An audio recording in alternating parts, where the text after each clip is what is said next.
This episode of the Off-Road Podcast is sponsored by Warren, Medical Gear Outfitters, and Colby Valve. Off-Road Podcast, episode 393. What we love about off-roading. Tonight, Aaron is still tire shopping. Coy goes old school, and Ben gets bolted. No, what? What? Oh, Boiled? boiled. I read bolted. Went full Ben on that one. I went Ben tarded. Welcome to the Off-Road Podcast, a podcast about everything off-road. We cover the news, review products, and interview people in the off-road industry. Your hosts tonight are Aaron. My name is Ben, and joining us once again is that guy Coy, because we just love him and can't get rid of him. Right, Coy? That's right. That's right. I'm back again. Back again. Can't complain. I love your background. You like this? Yeah. It's a close-up of my underwear. Oh. Are you hiding the brown stain behind you? Or are you covering up the brown stain? This is a side shot. I went with like a leg Oh, shot. okay. Just The leg shot. Okay, good. yeah, this is my bloomers. Oh, boy. Well, I'm going to start off since words are spilling out of my mouth already. I haven't really done anything this week. I've been still tire shopping. I think I've come to the realization I'm not going to buy used tires. I'm going to buy brand new tires, and maybe I hadn't really discussed, but I was trying to save money. I was looking at used tires. There hasn't really been anything out there. Nothing's jumped out at me. The only thing I saw that I really liked were some Mickey Thompson Baja Boss tires. And I reached out to the guy who had them for sale, but he's like, they're only for trade. I'm like, I'll trade you cash for them. And he's like, well, the problem is they're still on my Jeep and I'm still driving my Jeep every day. And because I don't have a tire to trade him or a wheel with a tire to give him for free or something that he could bolt up and still drive around on, he's not going to pull them off for cash. So no tires from that guy. So I have to really be diligent with my shopping and decide, because I'm in two camps right now. I'm in the mud terrain. I love mud terrains. I've always loved mud terrain camp. Or do I get something with the 3-peak snowflake rating on the side? So you're muted. Well, Ben. I did point out to you just before the show. You did. The Cooper Evolution MTs that are 3-peak rated mud terrain. So Yeah. there's both. But then you've do got some research on it. you just got the money to go behind them and all that. So I think 3-peak's a little overrated unless you're really driving over the pass a lot. Everybody thinks because it has 3-peak, it's going to be good at snow wheeling, which Yeah. isn't necessarily true per se. It'll be good on Okay. packed snow. So unless you're wanting that like packed snow performance for driving over the pass and stuff, I don't know if it's going to make a big deal as you think. well, I think so where I it don't- comes into play is when ice is a problem too, though, right? Yeah, but Yeah. I mean, 3-peak's not doing jack in ice. Like Yeah, you're past. Yeah, I mean, don't worry, your MT won't either. But like the difference in performance in ice between an MT and a 3-peak all terrain, you're screwed either way. Like Yeah. in my mind. I guess so. Maybe I shouldn't be looking at the 3-peak. I should just be looking at what off-road tires perform well in snow wheeling snow. Yeah. I guess is what I'm getting at there. So Kevin says that he has the Cooper Evolution MTs and they are loud as all get out. So that's one vote. That's one vote for the Cooper MTs. Well, I mean, it's an MT. They're loud, right? I mean, aren't all MTs loud? It's like Generally, Rolling but Thunder, some are definitely louder than others. Thornbirds. And are as you definitely the loudest. get worn down, they will get louder. So if you're getting towards end of life, they're going to get noisier. But Yeah. Aaron, why can't you just, you can just drown out tire noise with the sound of a sweet V8 Baby. by pressing on the baby. longest skinny. Yep, that's why I said to Kevin, I said that's one vote for the Coopers because Yeah. it doesn't matter if they're loud. I'll drown them out with a radio and with the exhaust. So yeah. My wife noticed that my tires were loud, like for the first time ever. And she's like, "Have they always been this loud?" And I was like, "Yeah, but I'm usually not Oh, driving 30 miles." fatal mistake, Ben. Fatal mistake. You should have Well, said no. No, you say no, and that's the sign. That's the sign that they're almost at the end of their lifespan and time to get new tires. what I said instead was I'm usually not driving below 30 miles per hour because we were just in traffic in our area. And I was just like, "Arr." I'm like, "See, the noise is gone. We're hitting 40."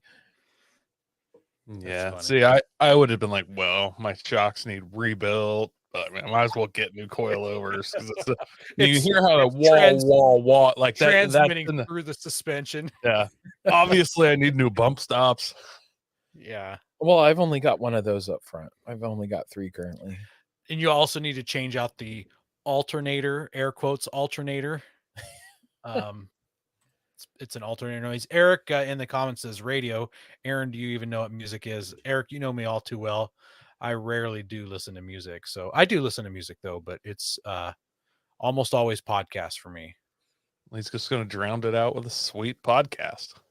There you go. So yeah, so I'm still tire shopping. School is definitely in full swing. My homework has picked up. I can't remember if I mentioned earlier that homework was going to be easy this semester, but things changed. The syllabus changed. They changed the syllabus on us and jammed a bunch more homework down our throat. So that's cool. And then over the weekend, I went to my mom's house and I moved all my uncle's stuff out of her garage. He had a bunch of tools and a tool chest and stuff that you would keep in a garage in her garage because he was living there before I moved him, and he had mentioned that I could keep all that stuff, so I brought it home and started sorting through it, and I built the toolbox for my nephew, and then there's a whole lot of sockets. There's probably half a gallon of sockets, so I need to start going through the sockets and seeing what I'm missing, and then I'll throw a few more towards my nephew to help build out his kit. So he's 20 and he's getting into working on things. So Will you figure do help one out. thing for me? Just one thing. What you want? Yeah. Build his whole set, but don't put a single 10 mil in it.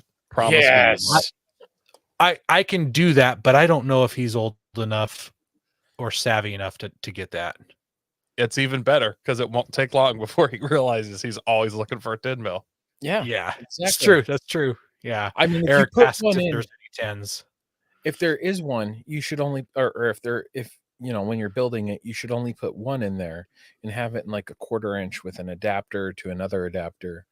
And just be Spray like, paint it like half red so it stands out from the others, you know? And he's like, it's that one with the red spray paint on it.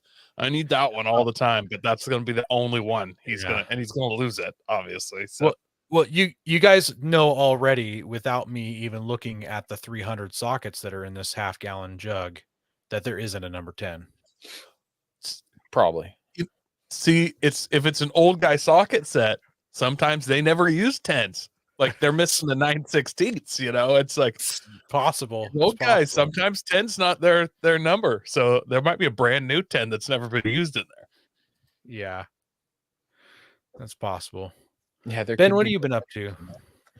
Not much. I enjoyed a weekend of card games and hot tubbing with Pete and my wife and his wife.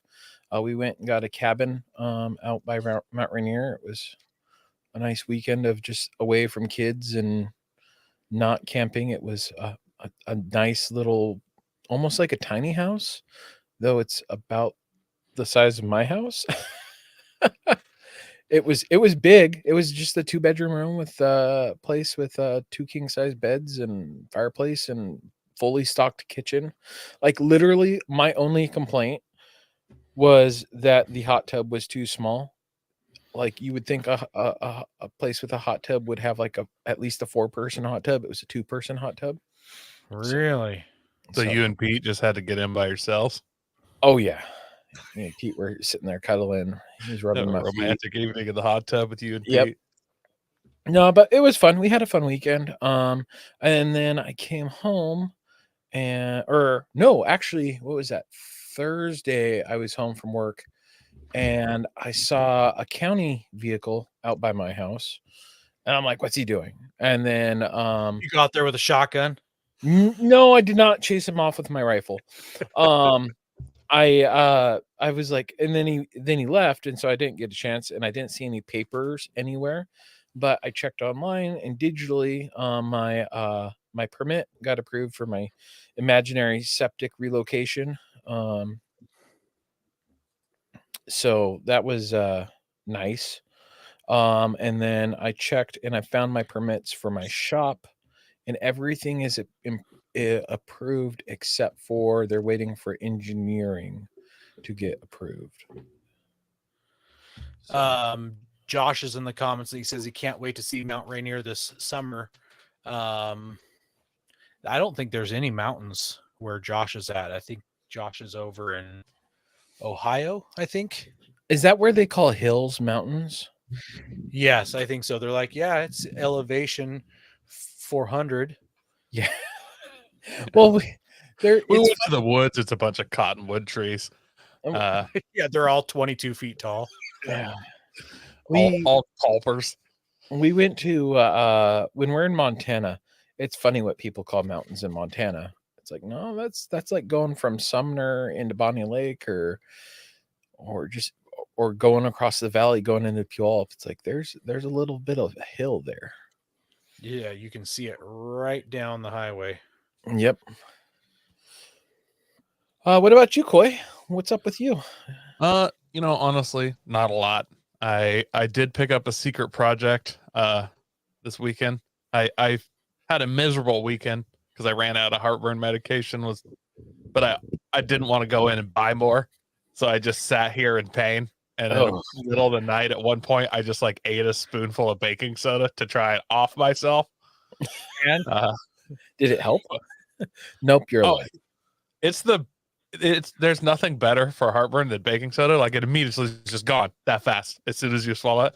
I thought I was gonna throw up for a little bit afterwards. I was like, maybe that was a bad idea. Then I belched a belch that like rattled the windows in my house. Like I have never in my life ever had a belch. Like it was almost worth it. Just like, and it was like 2:00 in the morning. I'm in the kitchen with the lights off, and I'm like, crap, maybe this is gonna make me cheat.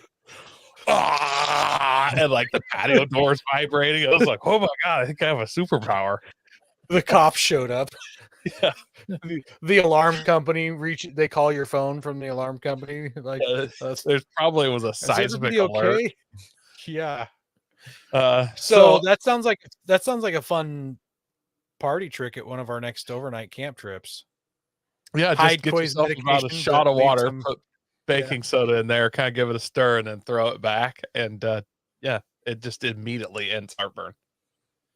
But so I was thinking about all that and how terrible my weekend was. And Sunday afternoon, we went to an estate sale, and I picked up this absolutely gorgeous blender. Mint. Yeah, mint. Is that a 10-speed? You've seen this. This is a Oyster or Ostracizer Galaxy dual range 10-speed.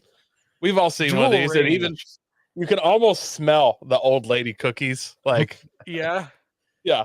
But so you say dual range. It's got a high and a low gear in that thing.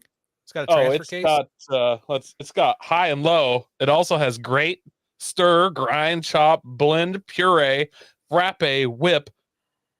I don't know if it's liquefy. It may be, but I say liquefy. It sounds better. And mix. Those are all the settings. But we don't care about that because I'm going to use it. I just want this part. Is it plastic or glass? It's glass. All right. I'm fancy. So my goal is to make a overland mix or blender. If you look right here. Yeah. I am like 90% sure that a 1/4-inch drive will pop right in there and fit perfectly and run this. You might be able to get a bit that fits in there. If not, like 1/4-inch drive. So if you, I see, like a 1/4-inch drive, hex bit or Oh. Hang on. Oh. I don't see if that. See, that's just a square. I haven't put a tape measure to it, but I've looked at quarter-inch drivers enough. Oh, That's I a quarter see. inch. Okay. So I should be able to get a drill adapter to a quarter-inch drive, and then Oh, I'm going to yeah. build the base with my battery-powered drill. And I don't know that my drill's really going to spin fast enough, but we're going to give it a try. What about Yeah. if that doesn't work? What about going pneumatic and doing like a Harbor Freight die grinder Die or grind. something? So Off of I've Ben's looked at power those. tank. Wits End makes one. In the Yeah. leading thing, it says, "Do not buy this if you have an air compressor. Only use a power tank." Because I can't remember how he words it, but he says, "You'll be disappointed and hate me if you're trying to run this with an air compressor. So let's both just Wow. agree that you're going to use a power tank." And I don't have a power tank, so I'm going to start with some lithium and work my way up to compressed air. Yeah, I wonder Okay. if like a hex drive brushless would be the way to go with that to get enough power. That's what I'm going to try first. And I was thinking about it. I don't know if like a router would spin, like a battery powered router would probably spin a lot faster than a drill. Mm-hmm. Oh, yeah. And that is more base plate worthy. So if my drill's not spinning fast enough, I'm going to go see what a battery powered router costs. I may have to get a Harbor Freight one. And then on our next trip, which will probably not be till July with you guys all together, we'll decide. But we're gonna make some nice cold liquefied frappe drinks. And yeah, I know you guys don't like to start drinking till the afternoon, but if I made, not you, Aaron, more Ben, if I made like some Starbucks style vanilla frappe rum drinks at breakfast, I feel like I could get you guys to drink at breakfast if I presented it properly. You see this pinky's out? I'm down.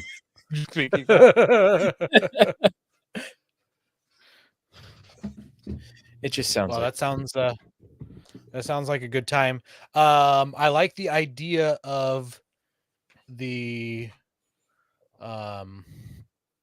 router. My concern is it might require too much torque. I don't know. I do know one time when I was goofing around, I welded a nail to the turbine wheel on a turbocharger that was junk, and I connected it to my 16 penny nail, and then I connected my Dremel up to the 16 penny nail to spin the turbo, and then we were dumping gasoline into the turbo inlet and then lighting it on fire, and it was shooting really big flames. For those who can't see it, who aren't watching live, my hands are really high above my head. They were really big flames. And I burned up my Dremel tool. Now, obviously, a router's got a lot more torque than a Dremel will, but that said, you can burn that stuff out. So maybe try to find a cheap Harbor Freight router or something first, or a I will Goodwill probably router. start with a rigid and just warranty that thing as many times as necessary. Because I have the batteries. Yeah. That's their big deals. Return it for any reason, lifetime service agreement, and I'll just be like, yeah, burned up again. Yeah, Again. I wonder if like an impact one would be good to not burn it up. Trying like an impact gun. I just think don't it's think torque. it's I gonna think it's spin speed fast that I enough. really need. Yeah. And with the lithium battery powered stuff, if it over torques, they just stop and you got to turn it off and start again with their drills anyhow. Yeah, true enough. So I don't know 100% that the router would work that way, but I'm almost certain it would. And routers are actually pretty scary powerful. The motor is quite a, if you think about it physically, the motors are way bigger. And if you've ever put a drill bit in a router thinking that it would work still, it's super scary because it goes like 80,000 RPM and it immediately starts coming out and pinwheeling, and then you're just trying to hold it away and turn it off to keep them from slicing you in two. Yeah, not that I've done something that stupid. No, but no. Yeah. Well, I'm excited, Coy. I am too. I can't wait to have some sort of virgin drink on the trail again. We'll have to get updates as they happen, huh? I'm going to make a special virgin drink for you. It'll be like sacrificing a virgin type drink. Something like it has to be spicy and kind of painful, but still sweet. Oh, what about like as long as you got some baking soda for me. Wait. Have you ever had a blended Bloody Mary? I've never had a Bloody Mary. But I mean, without the alcohol, it's like tomato juice and bacon and Yeah. stuff. But you're not. I'll just no. I don't Yeah, want tomato yeah. juice. That's gross. Well, you put bacon in it and things. Yeah, I'm gonna make you a blended Bloody Mary. We're all having blended Bloody Marys. It'll be amazing. I won't. Blended Bloody Mary. I'll eat the bacon. You'll eat the bacon. I'll eat the It's bacon off blended the in top. the drink. Oh, so no, it's just not going to work. No, I'm I don't blending do all of good. it. I don't do good with tomato soupy products and stuff like that. They tend to come back up, so I avoid them so they don't go down, so they don't come up. So it'd be just like drinking. You'd be set. Yeah, and I said I'm gonna name it. I'm gonna name it like sacrificing a virgin into a volcano, so it's gonna come. Yeah, But, you know. Yeah, that If I'm sounds gonna puke on a terrible. camping trip, so are you. Oh man. We also want to thank our sponsor, Patriot Patch. Head over to patriotpatch.co and check out their selection of great patches, shirts, cleaning mats, signs, and stickers. You can also join the Patch of the Month Club for $15 and receive a patch, matching sticker, and artist proof each month. And this episode is all about love, and this month's patch of the month is Seeking Love with a rocket-propelled rocket. I'm pretty sure that's a heat-seeking Stinger missile for shooting down low aircraft. Is that Stinger? I don't think it's a Stinger. I don't think it's a Stinger. I heard another podcast talking about it, and they said it was a Javelin missile. Oh, okay. There we go. Kind of the same thing, but yeah. Kind of, yeah. Evening, Just Dave. roll with it. It's a bazooka, as I call them all that. Yep. Everything is a bazooka as long as it launches from your shoulder. Yeah. Yep. And also, then, don't forget, we've got our patches. $13 for the first one, $12 for any patch after that, and that's a shipped price to the continental U.S. If you're outside of the continental U.S., that would be the lower 48. Reach out to us. We'll make sure that we get you an accurate shipping quote before we ship something off to you. Yeah, we've got our off-road podcast patch, and then we've got the glow-in-the-dark Lumen Locker patch. Look at that glow. Good job, Josh. Someone had to do good pictures. Ben's work for him. Yep. Somebody has to do my job for me. And Pete's saying it. Pete says it. Yeah, Pete says it's a javelin. Why would Pete know if it's a javelin or not? I don't know. He's weird. Was he in the javelin infantry? He likes javelins. I don't know.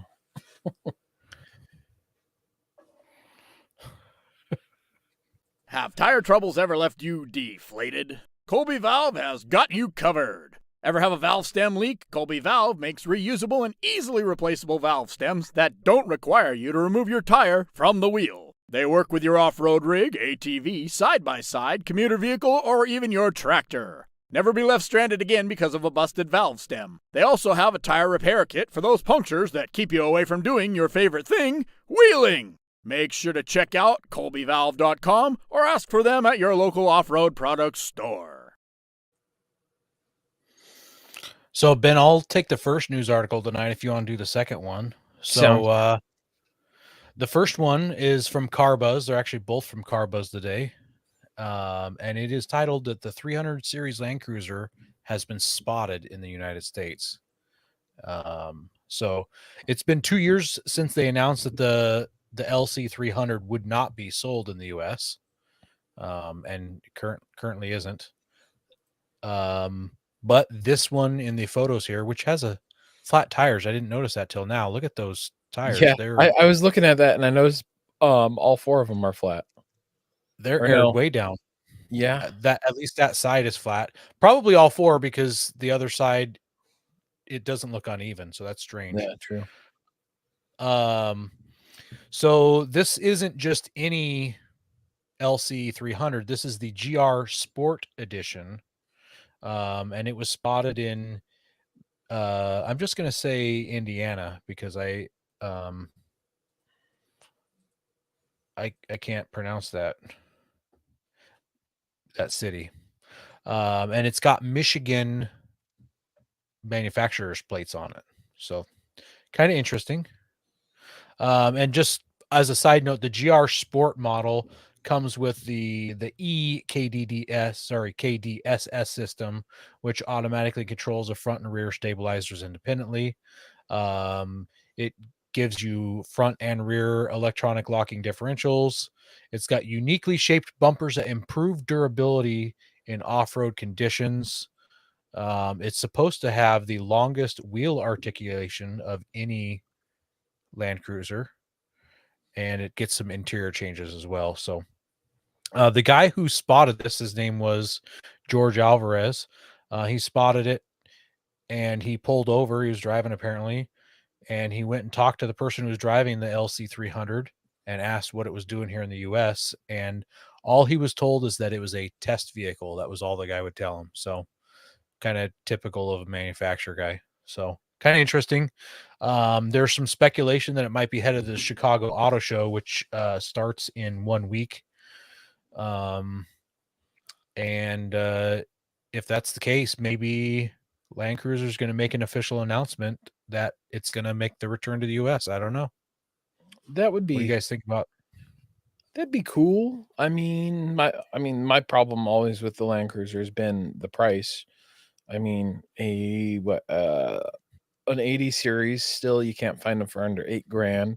100 series is 10 grand at least. Oh, yeah, at 200 least. series is I saw an 18. Is that an 18? I think it is. Is it still 200 series? Koi, am I wrong on that? Do you know? I'm pretty sure that's 200 series. And it was 80,000. Wow. Because So that's what they cost brand new. yeah, it was still that much brand new, used. Wow.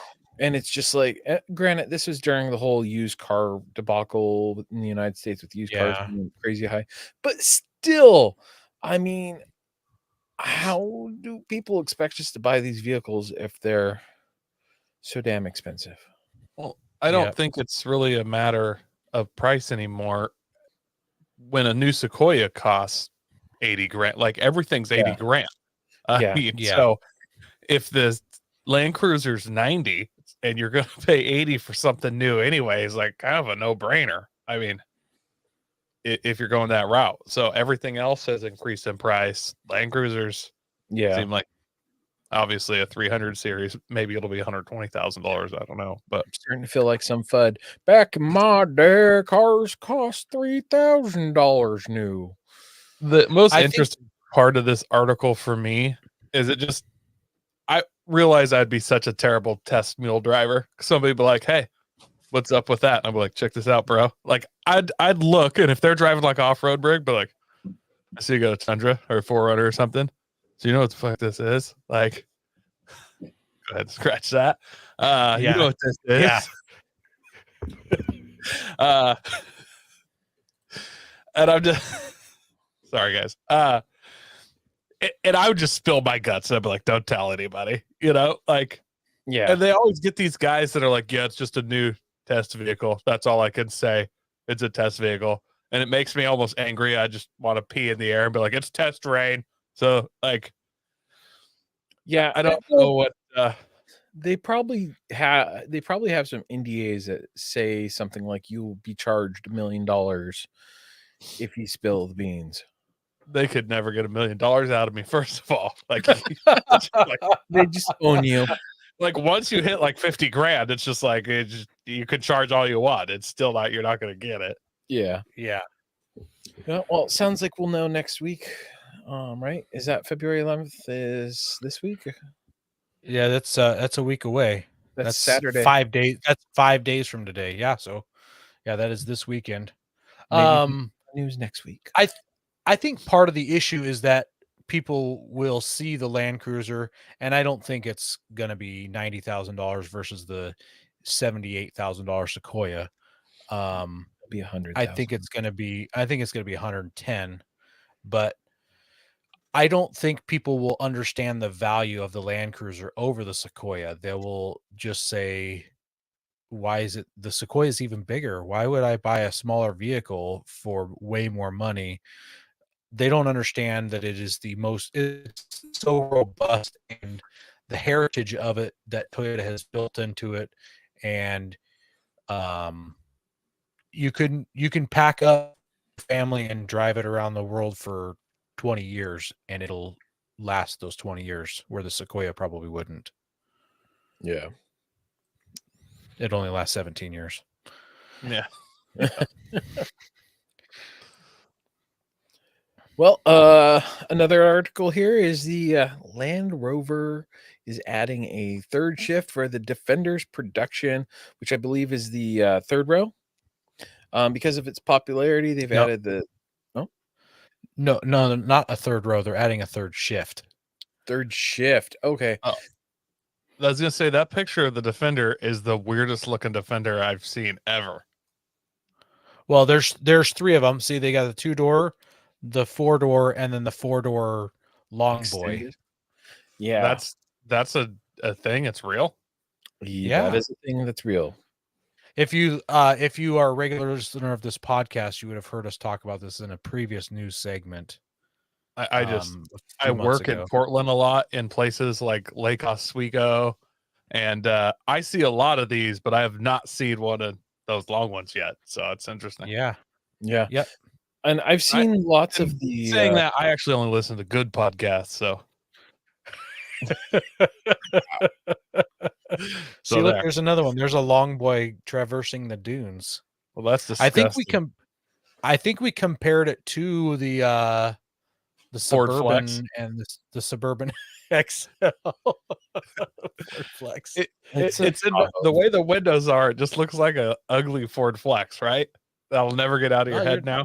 A lifted Ford Flex, yeah. Yeah, it's a stretched Toyota Matrix. Or not Matrix. What was the XB, that ice cream truck looking one? Oh yeah. So the extra shift should help with the backlogs of orders that have accumulated. The sales numbers are expected to rise even higher with the all-electric Defender coming in 2025, which I can see being useful because currently there's one all-electric SUV on the market, and that's the which I've yet to see one in person, or 2. There's the Hummer. I've seen one of those in person, and then the Rivian makes a SUV version that I've not seen yet. Well, the Tesla Model X is technically an SUV, but it looks like a crossover, tall crossover wagon thing. Yeah, and I don't think I've seen any Model X's, and I'm in like the land of them. Oh yeah. Well, you probably don't realize it because they look like a Model S that someone has grabbed the top of it, just gone and just stretched it straight up into the air. Oh, okay. So not including in sales in China, the Defender makes up 75% of all Land Rover sales. That's a big chunk. And I'm seeing Defenders more and more out there on the road. I've seen a lot of the latest generation of Defender, and I don't hate the way it looks. Do you know who's driving them? Soccer moms, people who live in Holly. Yeah. I don't know if soccer moms get that level of income. It's more trophy mom. Trophy mom. Yeah. The rich people who love grape pecan. Yeah. So I don't know. I don't hate it. But yeah, how many models does Land Rover sell in America? Like, don't they have like 3 vehicles that they make? So it being they got the Defender, they've got the Discovery, and then they've got different models of those. So it being 75% of their sales is like not that ridiculous. Like, well, I feel like it's ridiculous line anyways. I feel like it's a little wild because they stopped making the Defender for a few years, and then so this is only a few years old. The Defender hasn't been out that long. So I'm on Defender. Have you looked? If you look at the Discovery and the whatever other model versus the Defender, I'm on Defender. Not wrong.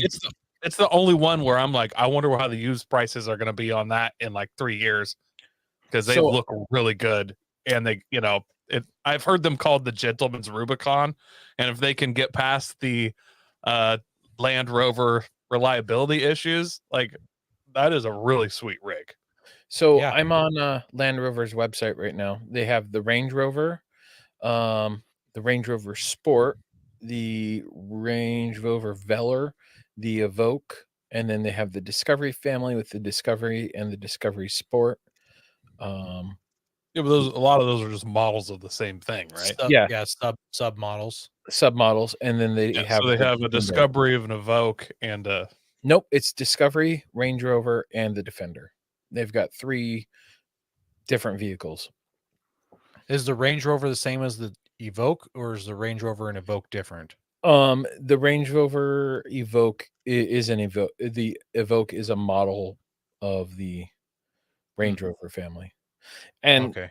like they've got 4 different styles between it. So I think there's just some there's some space differences looking at them.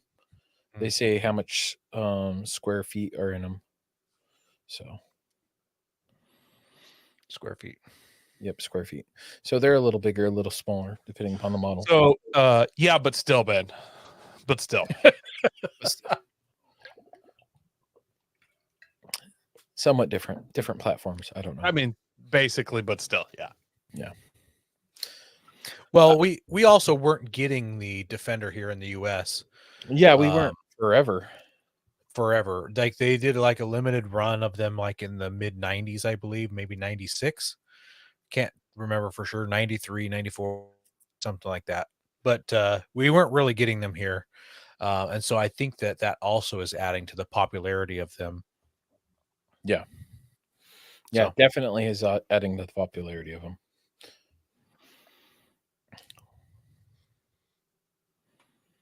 Go prepared with Warren Industries. They produced the first recreational winch in 1959 and lead the industry with their dedication to quality and reliability. When you dig yourself in deep, make sure you have the right tools to get yourself out. Get Warren equipped and go where others can't.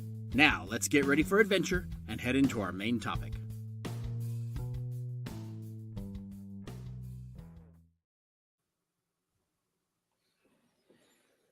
when that video plays, it makes me wish that I had my Warren Bluetooth remote controller when I was winching the army truck out of that goalie that one time in the video. Because I was doing that by myself. So I had the army truck in neutral, and it was a slight downhill facing my Nissan Frontier that I'm inside of winching. So I So gotta when say, you- it's when you nice break- having. Go ahead. It's like when you break down like a half mile from home, so you just walk home, get your vehicle, and try and tow your own rig home. yeah. What I just remembered, I forgot I did this around the rear bumper of the truck. I tied a tow strap or a tree strap or something like that and wrapped it to a tree so that once it did come free, it wouldn't roll any farther than the length of that strap. So I forgot I put a safety measure in place. I actually knew a guy that when he was young, broke down within walking distance of his house, walked home, got his parents' vehicle, and then towed his vehicle home and totaled both vehicles on the way. He'd been drinking, but he got them both home. Oh man. Wow. Got them both home though. Well, I lost, since we're telling those stories, I've probably told this one before, but I had a Ford Ranchero. It belonged to my father, but it was in my possession. And the brakes went out on it like 10 miles from my house. And I called my neighbor up and he came to help me. And then we realized we couldn't tow it home because it didn't have brakes. So I said, well, I'll just tow you home and you use the brakes to stop us. So I towed his full-size Dodge pickup truck all the way home with the Ranchero. And when we come to a stoplight, he'd use the brakes to stop us both. So it was That's great. actually pretty good Genius. thinking. Except I tweaked his bumper a little bit, but yeah, it worked. When I was moving the vehicles around in the yard with nothing running, except for the 4Runner, like I pulled the Jeep truck, I pulled it from one side of the house to the other, and I was winching it. And then, like my dad's Cherokee that's in my yard, I winched.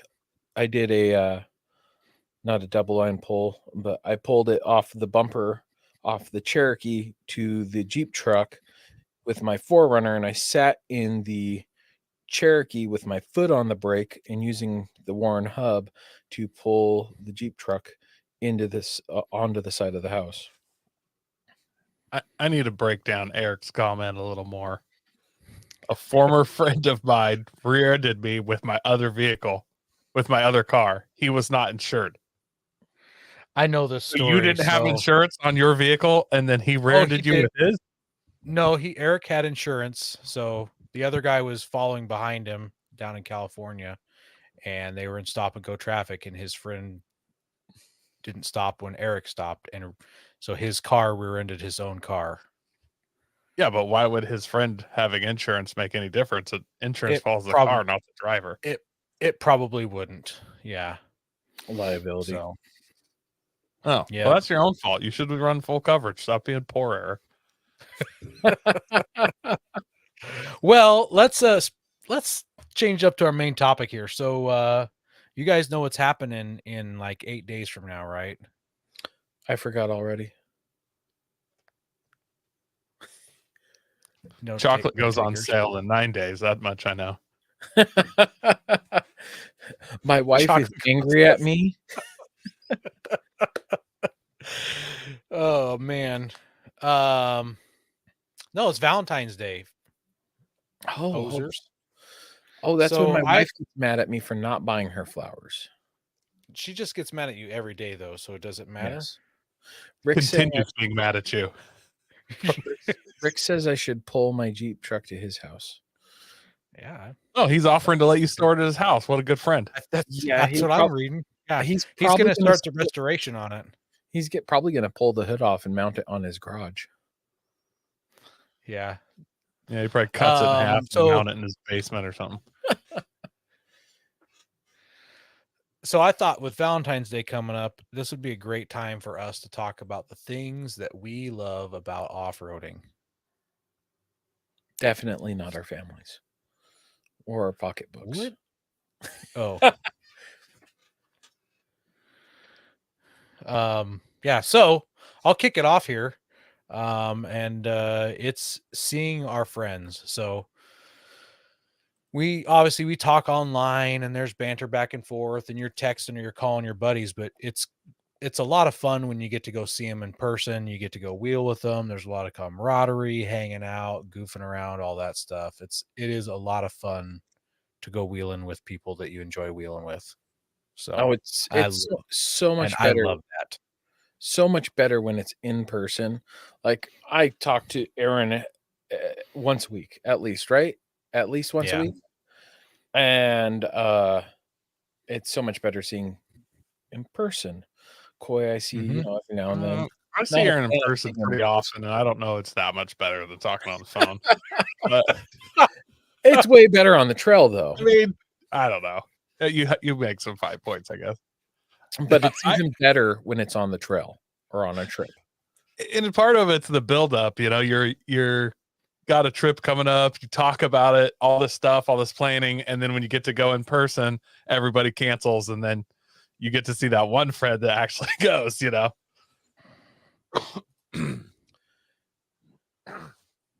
Who didn't go? Oh yeah, us, Aaron. Yeah, I know. David says, well, none of us went. David says in 22 days, he'll be married for 45 years and he can buy more stuff for his Jeep. And Rick is calling us out. He says, if you guys would show up for wheeling trips. Yeah, I know. Yep, we're terrible. All you guys had to do was make it on a weekend that I could go. Rick, I said I wasn't going from the get-go. You guys bailed. Rick, I will see you next weekend if you're at training. So yeah. Here's the next one. Is testing the limits of your vehicle and at the same time yourself. One of my favorite things, it's kind of figuring out how well you know your vehicle when you're coming up to an obstacle and getting over it. Like, it's how good do you do at it? It's how well can you push yourself in your vehicle and all that. So it's fun. I love it. It's like I love getting stuck as much as people talk about getting stuck and complaining. It's like that's half the fun. That's part of why you go out. You're challenging yourself to see if you can get out and you know.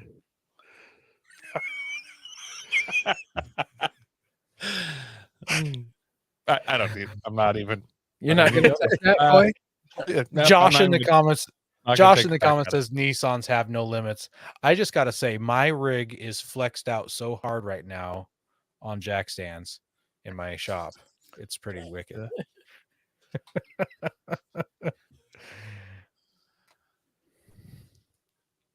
overcoming obstacles. That kind of goes in with testing the limits of your vehicle. But honestly, for me, like that's one of my favorite things about off-roading is like, how do I get over this? How do I do? And then when you finally do, and you realize you can, there's a certain pride in like the way you built your vehicle. But it's almost like any vehicle I would have done it in, I would have still been excited because it's like your piloting skills, you know. So overcoming obstacles, and by overcoming, I mean driving over them, not like the obstacles of like childhood trauma, not kind of overcoming those kind of obstacles, but like actual obstacles. Josh in the comments, I think he's referring to testing the limits of your vehicle. He says, except for Aaron's airbags. So, yeah, that's a little sore. Well, technically, you did test the limits, and that limit was like a 13-degree angle on the dune. The airbags go off. That's the limit. Right there. Something, yeah. The next one here is camping, and this is absolutely one of the biggest things I love because for most of us here, off-roading and camping go hand in hand. We don't often take just day trips. We do, but a lot of times it includes a camp trip around it, and I just love camping. That's all there is to say about that. Yeah, who doesn't like camping? Eric likes it too. Yep, especially when he puts on a sticker and closes a window, and then his French press explodes. He loves that. I like it when he overheats his brake on the steepest thing we've ever driven down. Speaking of rear-ending people. Let's see. The fine-tuning things like tire pressure.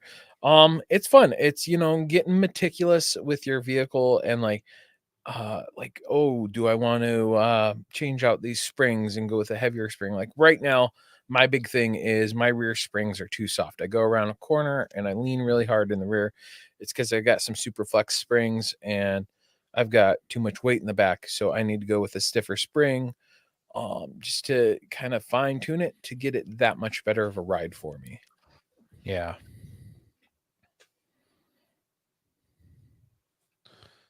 Enjoying the hobby with friends and family alike, or as I like to call it, camaraderie. There is a certain, you're out wheeling, you're with your boys, or maybe you're just your family or just your wife. Like, there's not much of a finer feeling in the world. And, there's always a lot of horseplay, whether it's wife, even the kids. I'll have them and I'll be driving up some ledge, be like, oh, I think the road goes over here. Was it right here? It was either the ledge that I drove off or cliff here, and you're gunning it and messing around. Like, all those times I'm going to remember forever. My kids are going to talk to their therapist about it, and it's going to be either way, it'll be in our minds forever. Oh, and that camaraderie we'll take to the grave with my children and my boys. My kids still talk about going to the dunes. They're like, oh, Dad, or I'll be like, hey, you guys want to come wheeling with me? And they'll be like, are we going to the dunes? And I'm like, no. Then they're like, okay, no, never mind. Never mind. No, never mind. I'm good. They're like, you're gonna go snow camping, and oh, no, never mind. That's too cold. I want sand. So yeah. Well, another thing that does it for me, and this is part of the camping, but also part of wheeling, is just being out in nature. You're usually somewhere in the wilderness when you're wheeling. You're not like in town at some facility. You're out in nature. So there's going to be, I guess, depending on the part of the country, but there's going to be big, tall mountains and big, tall trees. That There might be rivers and lakes, water crossings. You might see wild animals. In fact, I saw a bobcat on my drive home today. I was on gravel road, so it was that kind of like off road when I saw this bobcat. Pretty cool. Was it just like moving a just- bunch of dirt or? Nope, it was. I thought it was a cat at first, and I was like, "That's a really funny looking cat. That's a big cat. Oh, that's a bobcat." So, yeah, it was pretty neat. It was the size of it was the size of my German Shepherd, which I have a small German Shepherd, but it was a big bobcat. So I don't think that was a bobcat. It was the size of your dog. no, my dog is small. I have a small dog. They've got So, the bobcats can get that big. it was a chunky dog. So I mean a chunky cat. So I know it was a bobcat. I 100% know it was a bobcat. Pointy. Maybe ear. maybe I'm oversizing it a little bit, but Rick said did it end up being a Kubota. So David says camping in the woods beats a Walmart parking lot any day. Josh says I was out in nature last week putting 6 plugs in his tire. You'll have to tell us that story some other time, Josh. I'm curious about the David plugs. says that camping in the woods beats a Walmart parking lot, but have you driven past a Walmart parking lot recently? There's a lot of campers there. They're having a good time. No, I don't know. actually, They wouldn't be there if they weren't having a great time. So you should Actually- go in and ask them what they do for fun and see if they'll let you hang out and do what they're doing for fun. It's probably Yeah. meth, but still. Oh wow. Actually, Walmart's been cracking down and actually stopping people from staying in their parking Cracking. lots. Cracking down, yes. Wrenching on your rig. That's something I actually enjoy. That might be a Ben thing more than everybody. Yeah, I mean, I hate it and I love it all at the same time. You know, it comes down with that fine tuning, but at the same time, it's it's part of the process. It's part of what makes it cool. Because if you break something, at least you know how to fix it too. So, and if you've taken it apart, I don't. know. So I guess when I think about wrenching, I'm not so much thinking about fixing something on the trail because that isn't always that. Well, fun. no, I'm just saying, like bleeding your building- air radiator on the trailer. yeah. yeah, But I'm talking. But I am talking about wrenching at home on your rig. yeah, But yeah. it's Especially nice. when you got especially when your buddies come over and you're doing Yeah. it together and you're having fun. Yeah, that is fun. I will say, while it's never fun to have your own vehicle broken on the trail, that vehicle breaks down, everybody mobilizes, like a dude's running for parts and 2 guys are laying under there pulling it. You're like, we're gonna get this thing fixed, and you're not gonna tow it out. Like, that is super fun. Not for the guy who broke, but when you're pulling a CV shaft and a dude's making a part runs and you're slamming it back in and then you fix it and you drive it out, that's super awesome. Yeah. No, and that is some of the best parts of having your buddies out there with you is it makes those moments go from terrible to tolerable to sometimes just a good time. It's that it's that camaraderie word that Coy said earlier. Yeah. Yeah, that's a good one, Rick. When the guys are searching for the last 2 miles for a bolt that fell out of someone's FJ Cruiser suspension. Yeah. Yeah, that's not a good feeling, like I say. But when I pull a bolt out and 3 spacers and 12 washers and fix it, and then finish another 100 miles of off road, and then drive 300 home, pretty good feeling. You know, you're like, ha, I won. Yeah, got it. Yeah. Eating good food, guys. I love good food, and I don't eat good food just on the trail. I do it all the time. Too much, my doctor would say. Mine too. But it is fun to do it when you're on the trail.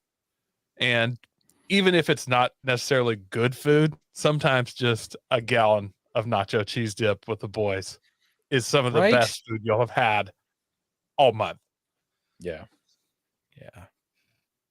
Maybe you could make me a nacho cheese mixed drink or something on the trail with your blender. Yeah. Okay. I mean, that's Instead what of a nacho cheese is, though. Don't I just open the can, stick a straw in it? Like, I don't know.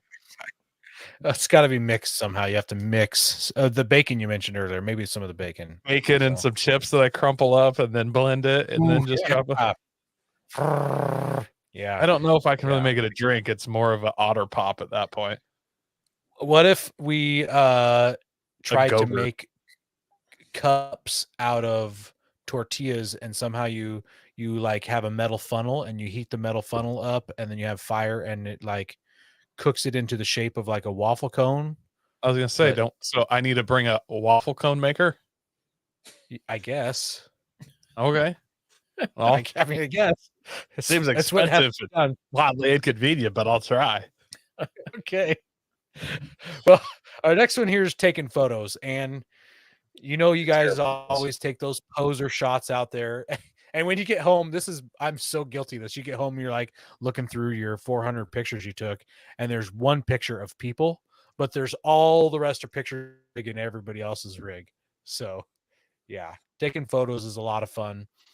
Trying to get the angle of the hill climb that somebody's driving up. You got to get the trees in the background so they're vertical, so you can get try to get the look, but you can never get the actual visual angle of how steep I things actually are, try but- to get the trees not in the background, just scrub brush and stuff so that I can tilt my phone more to get the See, angle, There we go. More. Look at that hill. Look at that hill. Oh, perfect. It's amazing. which isn't As somebody lying, walks, I'm just adding somebody walks realism. by.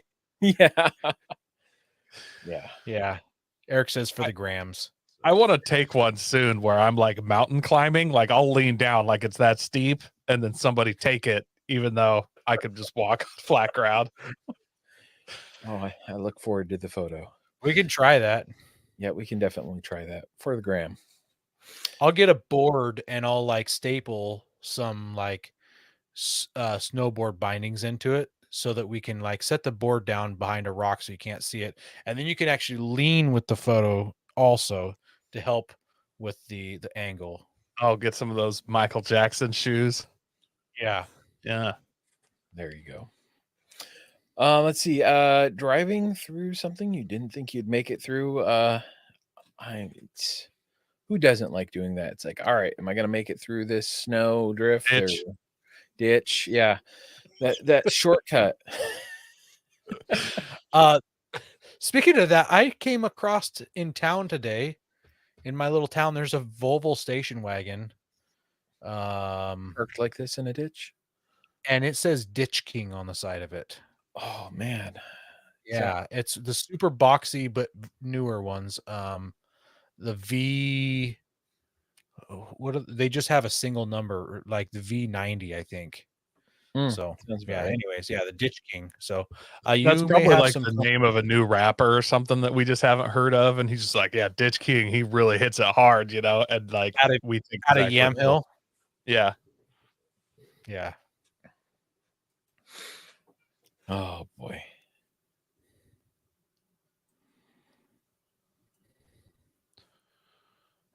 Dreaming of places to go. That's something that I definitely do a ton. And I get to go more often than not, I think, as long as it's nothing exotic. I've been to Moab a couple times. I wanted to do Magoo Trail, and hopefully seems like my permit pulled out for that this year. So like you get to think about this stuff and you watch videos and then you go do it, a certain trail. Like if you want to do these locations, you just got to kind of do it. Back when I used to race, people always used to be like, hey, what do I got to do to race on track? And I was like, we have to show up to the track and then drive on it and pay. Like you don't really have to do anything. So like, that's one of my favorite things is just, you want to go somewhere, just go there. Like your vehicle's never ready and you're never ready for it, but just do it, Yeah, your vehicle is definitely never ready. You're always working on it. Yep. Well, the next one, Rick mentioned it a lot earlier in the comments when I mentioned camping, is campfires. We're known for having large campfires if it's if it's in season. The bigger the better, the more wood the better. Also possibly putting things in the campfire that help make them larger. Campfires are just great.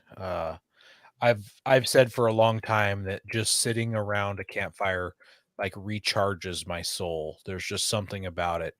And you can sit around it for hours. In fact, one of the very first times, it was the time that Dennis went snow wheeling with us, Ben. So that was a long time ago. I didn't go on that trip. You didn't make it on that trip. Okay. I Well, was invited on that trip. that was the 1 year that we made it all the way to my secret spot. And although I think that was in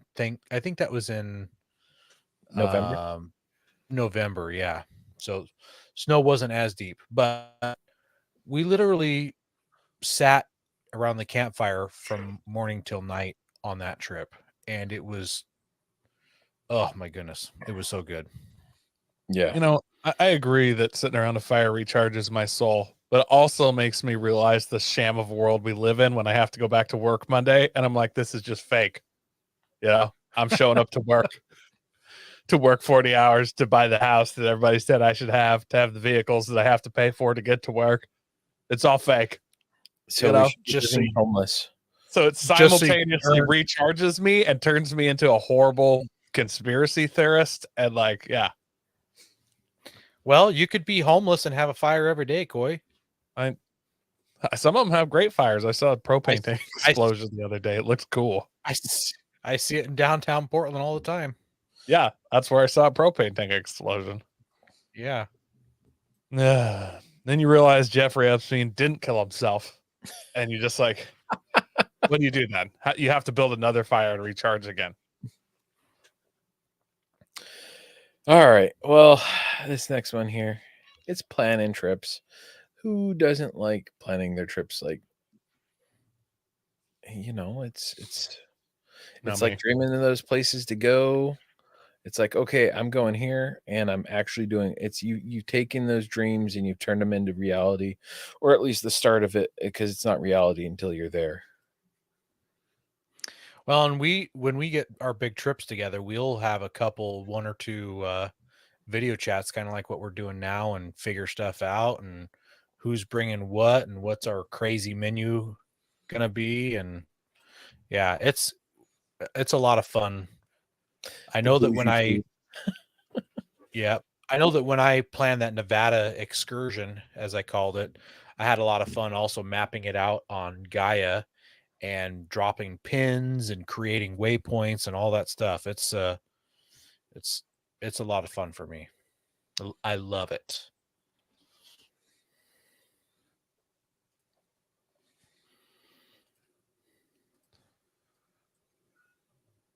Looks like the next one we have up to bat here is one of my favorites, actually, playing practical jokes on each other.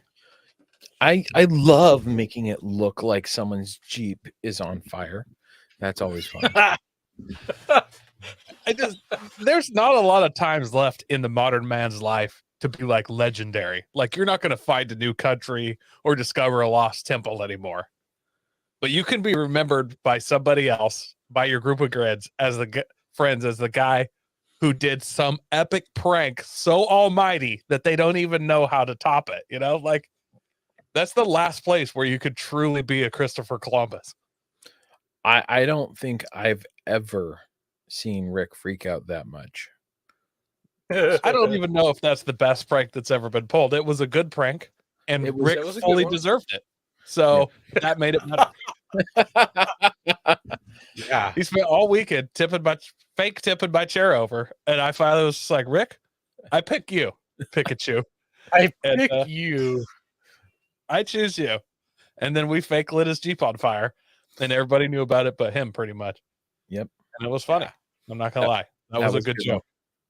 It was good. I'm sure I was also waiting for me when I go camping with him again. But yeah, it was also a lot of fun on that same exact trip. While Ben was gone, using a high lift to jack his truck up, dig snow out from underneath his tires, and dropping his 4Runner down on the frame rails, and not telling him about it all weekend, and him not noticing all weekend. And then when it's time to leave, we convince him that the sun melted the snow just at his tires and sunk his 4Runner. And he's like, no problem, I'll drive out. And he just spins the tires. My favorite part about that whole scenario is Ben had his Blackstone on the hood and was cooking, and that thing is up like above belly button level. And then we come back and he's cooking again. I look over and it's like just below his waist. Like Yeah, it is a foot lower and he's cooking, and I'm like, that has to feel weird. How can he It not did. notice? So I was thinking about this because that got brought up, and I was like, I thought something was off, but it just didn't like You were register. having too much fun. You were I having too was. much fun. It didn't click. Well, Yeah. and what's hilarious is the year before, you guys tied a strap to a tree and my bumper, so when I went to leave, I was stuck too. So first of all, when you say you guys, I wasn't even there. Yeah. So that had nothing to do with me. But Coy's like, but I would have totally been on board with it. 1,000% did that. And what was funny is like I didn't realize it. Like I probably walked around my rig 4 or 5 times, went to leave, and Have you guys ever like left a practical joke for someone else? no. I mean, possibly, but I don't do that very often because I want to see what occurs. Like one time, me and a buddy, we'd gone wheeling, and was before I had kids, so our wives are there, and him and me, and I think a couple other couples. We stopped in this big like gravel pit area, and there's like 5 feet of snow, and the girls started digging a snow cave in this bank. And then him and me started making a snow fort. So we like dug a hole and then stuck logs all the way around it, and then put branches over it, and then shoveled snow over it. And then before we left, I was like, let's put snow across the door. And then I built a snowman and put it on top in the middle of this snow field. And then with all these jagged logs and stuff, and I left. And I don't know what happened, but I guarantee somebody tried to run that snowman over, and it was just a booby trap. And they might have had a log through their floorboard. That's when a practical joke turns into a booby trap. That's a little different. Yeah. Okay. Practical joke, felony, whatever you want to call it. Like, oh yeah. Well, and then there's Jeremy's not. There's a harm. So much. I'm gonna zip tie his driveline one of these days.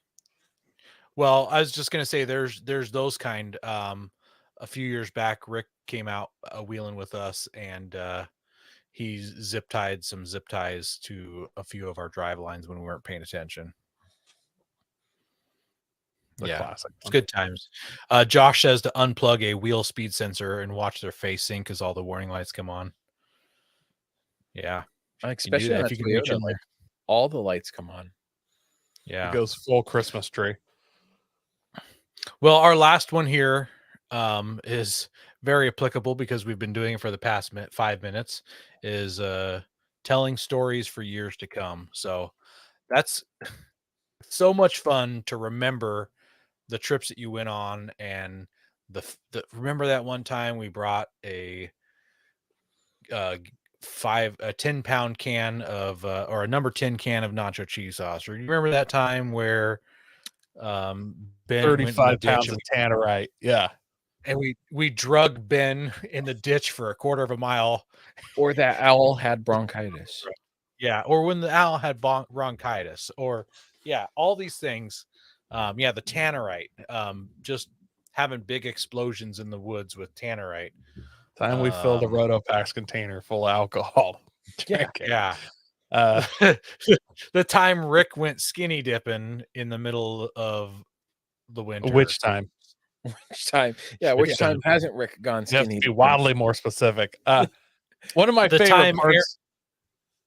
The time Aaron flew the drone in manual mode. Yeah. One of my favorite parts about the telling stories, and this could be just more of a me thing, but I'm assuming other people, where there's an event that happened that was funny or whatever, something you said maybe, and you've completely forgotten about it, and then somebody else brings it up and they're like, you said or did this, and you're like, that does sound like something I'd say or do, but I have no idea what you're talking about. Yeah. I love that when somebody's like, yeah, on this trip you did this. I'm like, I did? Wow, that sounds horrible. That's something I would do though. Like, Rick says the drone over the hot springs. Yeah, I did fly the drone over the hot springs to get some video footage, and Yeah, you got a there little was more some than you expected. some nakedness there too. I didn't realize he had made it to the hot springs that quickly. So I didn't realize how quickly Rick could get undressed. Like he went to the hot springs and got naked in like 43 seconds. he's got a lot of practice. A lot of It's like, practice. gee, He's got tearaway clothes. where'd your clothes go? Oh, Rick says, remember the time we used a drill to make ice cream? And Eric says, my wife still talks about the Nevada trip. So yeah. Yeah, living life is for reals. So yeah, we love off-roading. We love everything that goes in and around off-roading. It's a whole lot of fun. So any last stories? Oh, that time I got. No, we already talked about that. Never mind. Should we do like a personal favorite moment or something like that? Sure. Yeah. Yeah. Why don't you start, Coy? Well, I don't have one queued up. All right. Well, it's your idea. I'll do one real quick. And I have the dent to remember it. The time I took my 4Runner up to Surprise Lake for the last time before it closed. I think it closed like a month later. With my boys to do pictures for my wife because she said she hasn't had any pictures of the kids in a little while. So I was like, you know what? I've got a DSLR. I've got a 4Runner to get me to a cool spot no one else will have pictures like it of. And I drove up and I took the pictures of the boys. I got some really cool photos and I got a nice dent the size of my head in my gas tank. And I enjoyed every minute of it. And That's a huge dent. it is a huge dent. And your range has suffered ever since. I don't let myself go under an eighth of a tank. I refuse. Like Yeah. as No soon one as I hit should. a An quarter eighth of tank, a tank, man. An or eighth? quarter, yeah, an eighth. I don't, or I Boy, it's Ben. at a quarter of a Wait. tank, it's getting gas. Ben. Stop being so poor. An eighth of a tank. Well, No, you know, like long he's trips being where you've got to gas up in between. Why would that stations. be? Why would that be being poor? That is most expensive thing you can do is fill up your tank from empty. I don't know. I've just been like, I really enjoyed saying that in this show, so I had to squeeze it in like Yeah. one more time. Yeah, you've really been rocking that one. Yeah. It's But- good. It always has a good ring to it. I enjoy getting up in the mountains. It's like, I don't know, the spiritual part of it, you know, it's like you're like so close you can almost touch heaven. I don't know. That's what I love. You got one yet, Coy, or do I need to go and give you a little You more know, time? mine's Put not us all on necessarily the a spot. story so much, but one of my favorite things is just like all the friends I've made. So even Ben, like I would have never known Ben if I hadn't gotten into off-roading. Aaron's become one of my best friends. I met him by stalking him on a podcast, talking crap on Facebook. And then he moved nearish to me. And I'm like, hey, why aren't you inviting listeners on these trips? And like now me and Aaron roll deep. Like it's just crazy the connections you make. And like one of my other best friends, Ryan, like I bought my FJ and all of a sudden he was like a guy I knew from the drift scene. And he was like, shoots me a text random one day. He's like, hey man, heard you got a Land Cruiser. I was like, kind of. He's like, I got an FJ80. I'm like, we should wheel. Did we just become best friends? And like, we just went off-roading for the last 13 years or whatever that we had these. And it's like, that's some of the coolest, the way it connects you with other people's one of the coolest things, I think.